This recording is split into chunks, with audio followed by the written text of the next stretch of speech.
আজকে আমি বাংলা বিষয় নিয়ে আলোচনা করব। Class 12 third semester. আমি বাংলা শিক্ষক জয়ন্ত ভট্টাচার্য।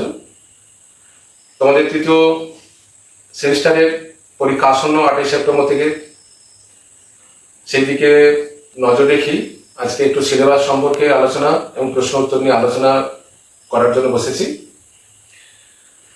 তোমাদেরকে প্রথমে সিলেবাসটা একটু বলি। সিলেবাস এবং তার সাথে সাথে নাম্বার বিভাজন, এটির দিকে গুরুত্বপূর্ণ সম্পর্কে আমাদের মনোযোগ দিয়ে আমাদের জানতে হবে, পড়তে হবে। আমি সিলেবাসটা প্রথমে তোমাদেরকে বলছি। আমাদের গল্প আছে একটি আদরিণী, প্রভাত কুমার মুখোপাধ্যায়ের। এইখান থেকে 8 নাম্বার পড়বে। খেয়াল রাখবে যে গল্প থেকে 8 নাম্বার থাকবে। কবিতা থেকে থাকবে 7 নাম্বার। দুটি কবিতা আছে, ধর্ম শ্রীজাত বন্দ্যোপাধ্যায় আর দিগ্বিজয়ের রূপকথা নবনীতা দেব সেন। এই দুটো কবিতা থেকে থাকবে 7 নাম্বার। তাহলে 8 আর 7 15 হলো। এবারে প্রবন্ধ আছে বাংলা ভাষা। এই বাংলা ভাষা থেকে স্বামী বিবেকানন্দের লেখা, এখান থেকে 5 নাম্বার থাকবে। তাহলে 20 ভারতীয় গল্প পোর্টরাজ শঙ্কররাও খারাটের লেখা, আর আন্তর্জাতিক কবিতা তার সঙ্গে পাবলো নেরুদার লেখা। এই দুটো মিলিয়ে 5 নাম্বার। তা টোটাল হচ্ছে আমাদের যে বই সাহিত্য অনুশীলনী থেকে থাকবে টোটাল 25 নাম্বার। এই বইটা থেকে থাকবে 25 নাম্বার। এটা 25 নাম্বার। এখান থেকে বাকি যে 15 নাম্বার আমাদের থাকবে বাংলা ভাষা সংস্কৃতি থেকে। এতে দুটো পার্ট আছে। প্রথমে হচ্ছে বাংলা ভাষা আর তারপর শিল্প সংস্কৃতি। এই ভাষা থেকে 3টে অধ্যায় আছে। ভাষা বিজ্ঞান তার শাখা প্রশাখা, দ্বিতীয় হচ্ছে ধ্বনিতত্ত্ব, আর তৃতীয় হচ্ছে শব্দার্থ তত্ত্ব। এখান থেকে মোট 10 নাম্বার। এই বইটা খুব খেয়াল করে রাখতে হবে, এই অংশটা। এখান থেকে মোট 10 নাম্বার থাকবে। আর শিল্প সংস্কৃতি ইতিহাস থেকে তো আমাদের থাকবে কি না, বাংলা গানের ইতিহাস, বাঙালির ক্রীড়া চর্চা, বাঙালির বিজ্ঞান চর্চা। এখান থেকে থাকবে মোট 5 নাম্বার। তাহলে 10, 5, 15, আর আগেই বলেছি 25, মোট 40 নাম্বার। এটা আমাদের সিলেবাস। একটু বলে নিই যে 40 নাম্বার যেটা আমি MCQ pattern, MCQ multiple choice question, কিন্তু প্রায় 6 থেকে 7 রকমের কোয়েশ্চেন কিন্তু হবে। শুধু অপশনাল থাকবে না। কিরকম থাকতে পারে সেই প্রশ্ন নিয়ে একটু প্যাটার্নটা নিয়ে আলোচনা করি। এমসিকিউ থাকতে পারে, স্তম্ভ বিবরণ থাকতে পারে, বিবৃতি থাকবে, রিয়ারেঞ্জ থাকবে, ক্রম, ডাটাবেস কোয়েশ্চেন থাকতে পারে, সত্য মিথ্যা থাকবে, শূন্যস্থান পূরণ দিতে পারে। এতগুলো টাইপের তোমাদের প্রশ্ন কিন্তু রেডি করতে হবে। এখান থেকে তোমরা যে অংশটা খুব গুরুত্ব দিয়ে দেখবে, একটা হচ্ছে কবিতা বা গল্পের ক্রমগুলো তোমরা কিন্তু ভালো করে টেক্সট বইটা পড়ে ক্রমগুলো তোমাদেরকে ভালো করে জানতে হবে। এই অংশটা তোমাদের সমস্যা করতে পারে। আর সমস্যার সেরকম কিছু নেই, শুধু ক্রম জায়গাটায় যেটা ক্রমান্বয়ে সাজাতে হবে। আর সত্যমিথ্য তথ্যগুলোকে তোমাদের ভালো করে মধ্যস্থ করতে হবে, কোনটা সত্য কোনটা মিথ্যে। তার জন্য টেক্সট বইটা তোমাদের খুঁটিয়ে পড়তে হবে। এইটুকু আমি একজন শিক্ষক হিসেবে তোমাদের কাছে পরামর্শ দিই যে বইটি খুঁটিয়ে পড়তে হবে, লাইন বাই লাইন তোমাদের পড়তে হবে। যাক, আমি এই বিষয়ে তোমাদেরকে আলোচনা করবো এবারে। টেক্সটের যে বিষয়, টেক্সটের তোমাদের যে প্রথম যে গল্প আছে আদরিণী, এই আদরিণী থেকে তোমাদের আমি বলেছিলাম 8 নাম্বার থাকবে। এই 8 নাম্বার এমসিকিউ থাকবে, শূন্যস্থান পূরণ থাকতে পারে, স্তম্ভ বিবরণ থাকতে পারে, ক্রম থাকতে পারে, সত্য মিথ্যা থাকতে পারে। এই আধুনিক গল্প থেকে যে প্রশ্নগুলো আসতে পারে সেগুলো একটু তোমরা ভালো করে দেখো। যে আধুনিক গল্পের জয়রাম মুখোপাধ্যায় কি কাজ করতে,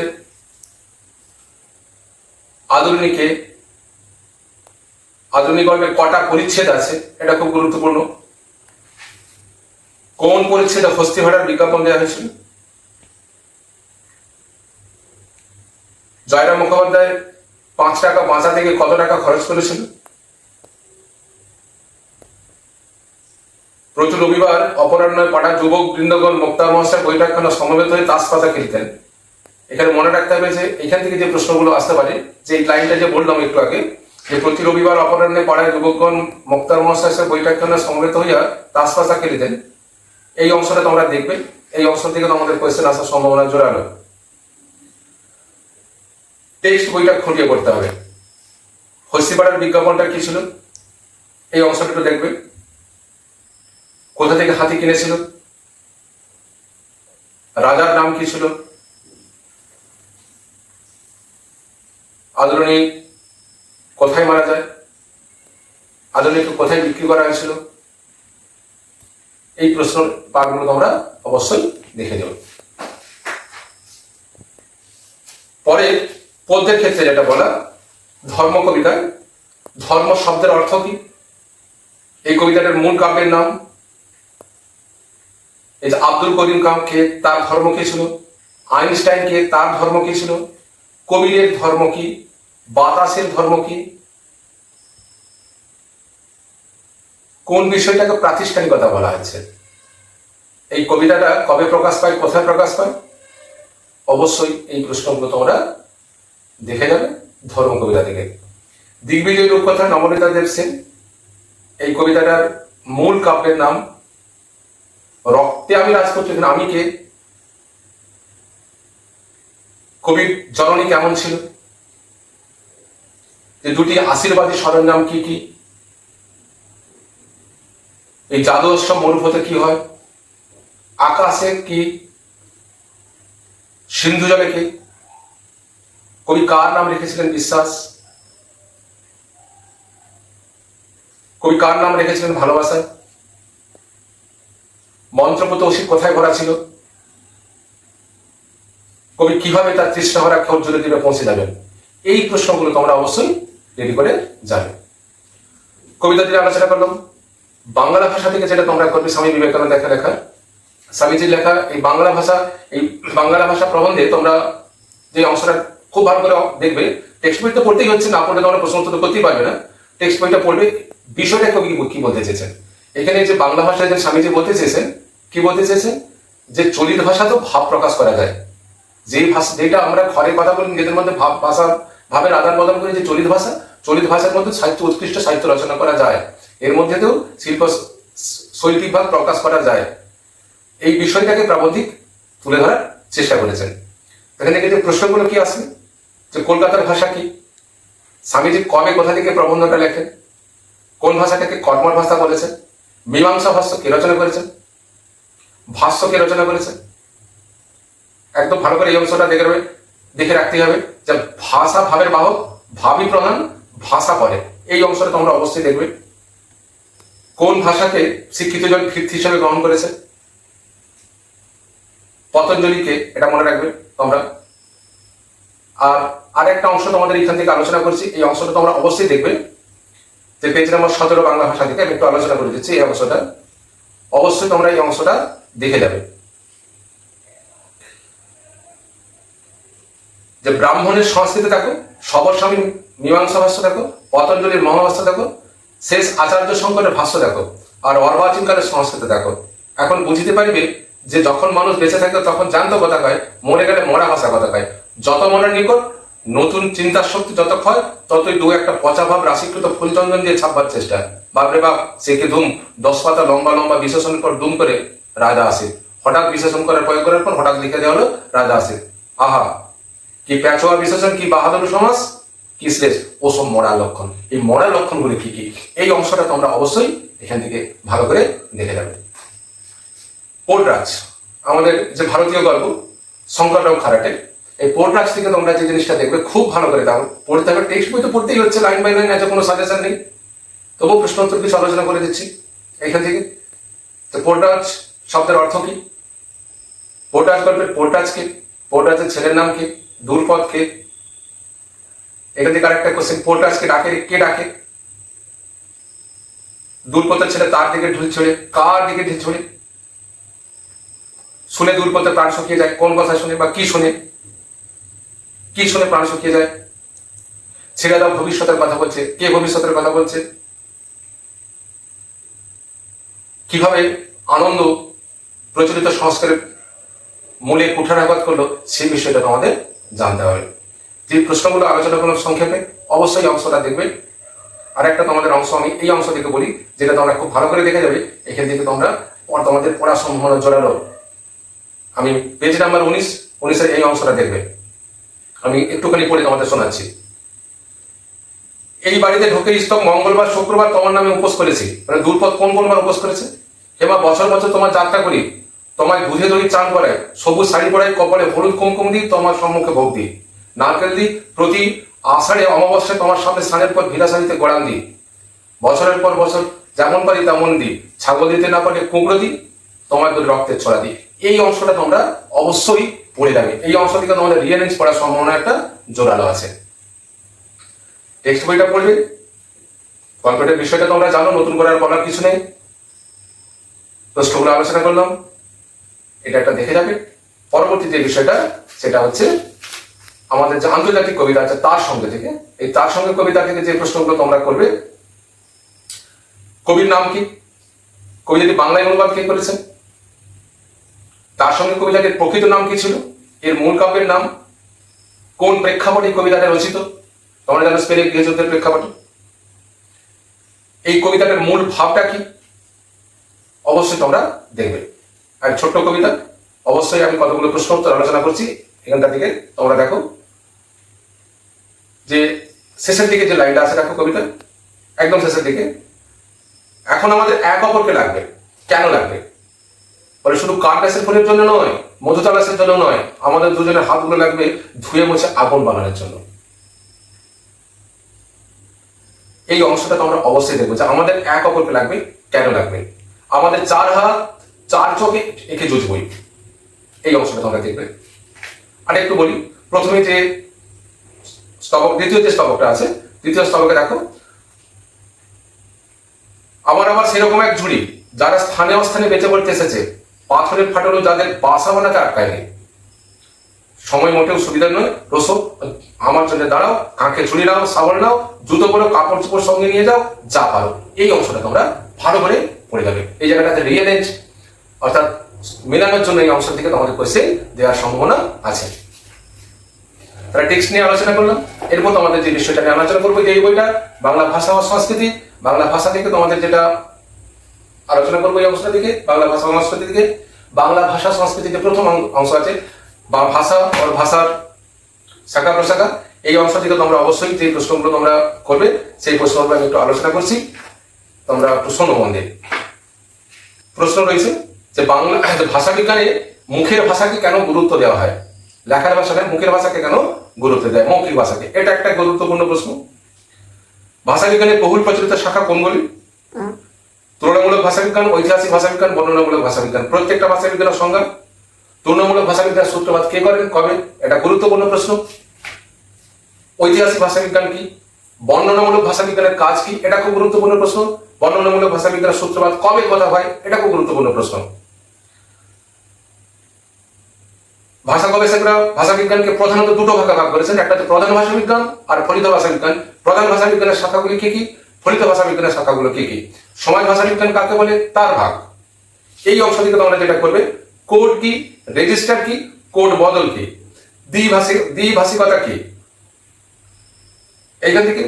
তারপর যে অংশটা তোমরা করবে, ল্যাগ কি, ল্যাঙ্গুয়েজ অ্যাকুইজিশন ডিভাইস, ল্যাগ আর ল্যাস, এই সম্বন্ধে কে বলেছেন, এটা নম চমস্কি। সর্বজনীন ব্যাকরণ কি, অবশ্যই তোমরা ভালো করে করবে। পিইটি এর পুরো নাম কি, মস্তিষ্কের বাম গোলার্ধে ডান গোলার্ধে কি কি থাকে, এটা তোমরা দেখবে। শৈলী বিজ্ঞান কি, শৈলী প্রকল্প বা বিচার কিভাবে করা হয়, শৈলী নিরূপণ, এটা তোমরা ভালো করে রাখবে। এই অংশ থেকে আমি একটা তোমাদের বলছি যে শৈলী তো প্রথাগতভাবে শৈলীকে দুভাগে ভাগ করা হয়েছে, একটা হচ্ছে মূল্যায়ন ভিত্তিক শৈলী আর দ্বিতীয়টি হচ্ছে বর্ণনামূলক শৈলী। মূল্যায়ন ভিত্তিক শৈলী আসলে কোনো লেখার শৈলীর বৈশিষ্ট্যকে প্রকাশ করে, আর বর্ণনামূলক শৈলী কোনো লেখার শৈলীর বিবরণের বর্ণনা দেয়। এই দুটো অংশ তোমরা ভালো করে রাখবে। যেমন বঙ্কিমচন্দ্রের লেখনী সঙ্গে রবীন্দ্রনাথের লেখনীর শৈলীর পার্থক্য নিরূপণ করা হয়, এটা কার না, মূল্যায়ন ভিত্তিক দ্বারা। আর রবীন্দ্রনাথের চোখের বাড়ির উপন্যাসের সাথে শেষের কবিতা উপন্যাসের শৈলী তফাৎ করা হয়, এটা হয় বর্ণনামূলক দ্বারা। আগেরটা মূল্যায়ন ভিত্তিক আর দ্বিতীয়টা যেটা বললাম বর্ণনামূলক। এই অংশটা তোমরা দেখবে। লাং কি, প্যারল কি, লাং পারলি তত্ত্বের জনক কাকে বলা হয়। এইখান থেকে আলংকারিক নির্বাচন কি, আলংকারিক নির্বাচন সম্বন্ধে কে তথ্য প্রকাশ করেছেন, অভিধান বিজ্ঞানের সূত্রপাত কে করেন, অভিধান শব্দটি প্রথম কোথায় পাওয়া যায়, আর আদর্শ অভিধানের কটা স্তর, আর ইতিহাস ভিত্তিক কবিতা কাকে বলে। এই প্রশ্নগুলো তোমরা অবশ্যই দেখে দিও। ধ্বনিতত্ত্ব দিকে, ধ্বনিতত্ত্ব একটু তোমরা ভালো করে জানবে যে ধ্বনিতত্ত্বের বিষয়টা কি, না ধ্বনিতত্ত্বের মূল বিষয়টা কি, ধ্বনিতত্ত্ব কি নিয়ে আলোচনা করে। এই ধ্বনি বিজ্ঞানের বিশ্লেষণ করলে ধ্বনি বিজ্ঞান আর ধ্বনিতত্ত্ব, ফোনেটিক্স আর ফোনোলজি, এই ধ্বনিতত্ত্ব, ফোনোলজি, ফোনেটিক্স, ধ্বনি বিজ্ঞান। এই ধ্বনির তত্ত্বে ধ্বনির ব্যবহারিক বিশ্লেষণগুলো কি কি সেগুলো আমাদের জানতে হবে। তাহলে কি না, ধ্বনিতত্ত্ব বলতে মূলত বাগধ্বনিকে বলা হয়। বাগধ্বনি ক প্রকার, দু প্রকার, বিভাজ্য ধ্বনি আর অবিভাজ্য ধ্বনি। বিভাজ্য ধ্বনি কাকে বলে, ক প্রকার, বিভাজ্য ধ্বনির শ্রেণীগুলো অবশ্যই আলোচনা করতে হবে। অবিভাজ্য ধ্বনি কাকে বলে, তার যে শ্রেণীগুলো আছে কি কি না, জ্যোতি, শ্রুতরঙ্গ, শ্বাসাঘাত, দৈর্ঘ্য, এই 4টা অংশ তোমাদেরকে ভালো করে করতে হবে অবিভাজ্য জনির ক্ষেত্রে। আমি এখান থেকে যে প্রশ্নগুলো গুরুত্বপূর্ণ প্রশ্ন, সেই প্রশ্নগুলো একটু আলোচনা করছি। প্রথমে মৌলিক স্বরধ্বনি কটি, যৌগিক স্বরধ্বনি কটি বা দ্বিস্বরধ্বনি বা সন্ধ্যাক্ষর, অর্ধ স্বরধ্বনি কটি, সংবৃত স্বরধ্বনি, বিবৃত স্বরধ্বনি, উচ্চ মধ্য স্বরধ্বনি। এদিকে তোমরা করবে কম্পিত ধ্বনি, পার্শ্বিক ধ্বনি, তাড়িত ধ্বনি, মহাপ্রাণ ধ্বনি, অল্পপ্রাণ ধ্বনি। অবশ্যই এই অংশটা করবে যুক্ত ধ্বনি, গুচ্ছ ধ্বনি, ন্যূনতম শব্দজোট, ধ্বনিমূলের অবস্থান। এইগুলো ধ্বনিতত্ত্ব থেকে করলে তোমরা প্রশ্ন পেয়ে যাবে। এবারে হচ্ছে শব্দার্থ তত্ত্ব। শব্দার্থ তত্ত্বের ক্ষেত্রে তোমরা কি করবে? শব্দার্থ তত্ত্বের কটা ভাগ, সমার্থকতাটা কি, অর্থান্তর্ভুক্তি কি, উদাহরণটা দেখে রাখবে। থিসরাস কি, থিসরাস শব্দের উৎপত্তিগত অর্থ কি, আর শব্দার্থ পরিবর্তনের যে ধারাটা, যে ধারাটা প্রধান ধারা হচ্ছে 3টে: শব্দার্থের প্রসার, শব্দার্থের রূপান্তর বা সংশ্লেষ, আর শব্দার্থের সংকোচ। এই 3টে সংজ্ঞা আর বই থেকে যে উদাহরণগুলো আছে, সেই উদাহরণগুলো বই থেকে তোমাদের দেবে, এর বাইরে থেকে ওসে দেবে না, আর নিশ্চিত ধরে রাখতে পারো। এছাড়াও যে 2টো ধারা আছে, শব্দার্থের উৎকর্ষ আর শব্দার্থের অপকর্ষ। তোমাদের ভাষাটা নিয়ে আলোচনা করলাম, এটা অবশ্যই তোমাদের কাজে লাগবে। এরপর তোমাদের যে বিষয়টা আলোচনা করবো সংক্ষিপ্ত, যে বাংলা গান, বাংলা বিজ্ঞান চর্চা, বাংলার খেলাধুলা। বাংলা গানের উৎস একদম চর্যাপদ থেকে আধুনিকের ব্যান্ডের গান পর্যন্ত আমাদের সিলেবাস। তা বাংলা গানের উৎসটা এটা জানতে হচ্ছে। আমাদের লোকসঙ্গীত কোনগুলো? তো বাউল, ভাটের, সারি, জারি, ভাওয়াইয়া, এই গানগুলো কোথায় কোথায় প্রচলিত? ঝুমুর, এই অংশটা তোমরা দেখবে। নজরুল, রবীন্দ্রনাথ, ডিএল রায়, রজনীকান্ত সেন, অতুল প্রসাদ সেন। এখান থেকে যে প্রশ্নগুলো খুব গুরুত্বপূর্ণ সেগুলো আলোচনা করছি। ধ্রুপদ কে রচনা করেন? খেয়াল কে রচনা করেন? গজল কে রচনা করেন? বাংলায় টপ্পা গানকে কে প্রচলিত করেন? ভব কীর্তন কি? পক্ষীদলের গান কি? পক্ষীদলের গানের স্রষ্টা কে? জারি শব্দের অর্থ কি? লোকসঙ্গীতের ক্ষেত্রে তোমাদের একটু আগে আলোচনা করলাম যে ভাওয়াইয়া গান কি, কোথায় প্রচলিত। চারণ কবি মুকুন্দ দাস সম্পর্কে একটু জেনে যেতে হবে। আর গণসঙ্গীতের ক্ষেত্রে সলিল চৌধুরী, হেমাঙ্গ বিশ্বাস, এদের সম্পর্কে তোমাদের একটু তথ্যটা জেনে যেতে হবে। এই যে পার্টগুলো আলোচনা করলাম সেগুলো পড়ে যাবে তোমরা। বাংলা বিজ্ঞান চর্চা, সে ঔপনিবেশিক আমলে যে বিজ্ঞান চর্চার যে প্রসার বা বিকাশ, সেখান থেকে শুরু করে আধুনিক বিজ্ঞান চর্চা সম্পর্কে আমাদের যে সিলেবাস দেওয়া আছে, হিন্দু কলেজ থেকে প্রতিষ্ঠা থেকে শুরু করে কবে সব ব্যবচ্ছেদ হয় সেখান থেকে শুরু করে, এখান থেকে বিজ্ঞান চর্চা থেকে যে প্রশ্নগুলো তোমরা ভালো করে করবে, যে অংশটা প্রফুল্লচন্দ্র রায়, মেঘনাথ সাহা, সত্যেন্দ্রনাথ বসু, প্রশান্ত চন্দ্র মহানবিশ, অবশ্যই নীলনদের সরকার, রাধা গোবিন্দ কর। অবশ্যই অবশ্যই এই অংশটা তোমরা পড়ে যাবে। এখান থেকে তোমাদের প্রশ্ন আসার সম্ভাবনা জোরালো। আর খেলাধুলার ক্ষেত্রে অনেক বড় সিলেবাস। আমি কিছু তোমাদের প্রশ্ন খেলাধুলা থেকে সাজেস্টিভ টাইপের কিছু বলছি, তোমরা একটু মন দিয়ে শোনো। অবশ্যই তোমরা প্রশ্ন উত্তরগুলো রেডি করে দেবে। খেলাধুলার ক্ষেত্রে প্রথমে যেটা বলবো যে প্রাচীনকালে বিবাহ রীতির অঙ্গ হিসাবে কোন খেলা হতো? উত্তরটা হবে পাশা খেলা। এটা খুব গুরুত্বপূর্ণ প্রশ্ন। ক্রিকেট থেকে বাংলা ক্রিকেটের জনক কে? সারদা রঞ্জন রায়চৌধুরী, তোমরা জানো। ক্রিকেটে তোমরা অবশ্যই পঙ্কজ রায়, সৌরভ গঙ্গোপাধ্যায়, সুটে ব্যানার্জি, এই তথ্যগুলো তোমরা পড়বে। ফুটবলের নগেন্দ্র প্রসাদ সর্বাধিকারী। বাংলার প্রথম ফুটবল ক্লাব কবে কোথায় প্রতিষ্ঠিত হয়েছিল? আইএফএ কবে প্রতিষ্ঠিত হয়? কলকাতা ফুটবল লিগ কবে শুরু হয়? মোহনবাগান ক্লাব কবে প্রতিষ্ঠিত হয়? ইস্টবেঙ্গল ক্লাব কবে প্রতিষ্ঠিত হয়? মোহামেডান ক্লাব কবে প্রতিষ্ঠিত হয়? কুস্তি থেকে গোবর গুহ। দাবা, রামায়ণের কাহিনী অনুসারে দাবা খেলার স্রষ্টাকে। ম্যাজিক, আধুনিক বাংলা ম্যাজিকের জনক হচ্ছে গণপতি চক্রবর্তী, এটা মনে রাখবে। পিসি সরকার, অবশ্যই তোমাদের পিসি সরকার জানতে হবে। আর ব্রতচারীর উদ্ভাবককে তোমরা জানো, গুরুসদয় দত্ত। এই সম্পর্কে তোমাদের একটু পড়তে হবে। যে তথ্যগুলো, যে বিষয়গুলোর উপর আমি আলোচনা করলাম, আলোকপাত করলাম, সেই বিষয়গুলো তোমরা বইতে অবশ্যই অবশ্যই ওই অংশটুকু দেখবে। আমি সংক্ষিপ্ত পরিসরে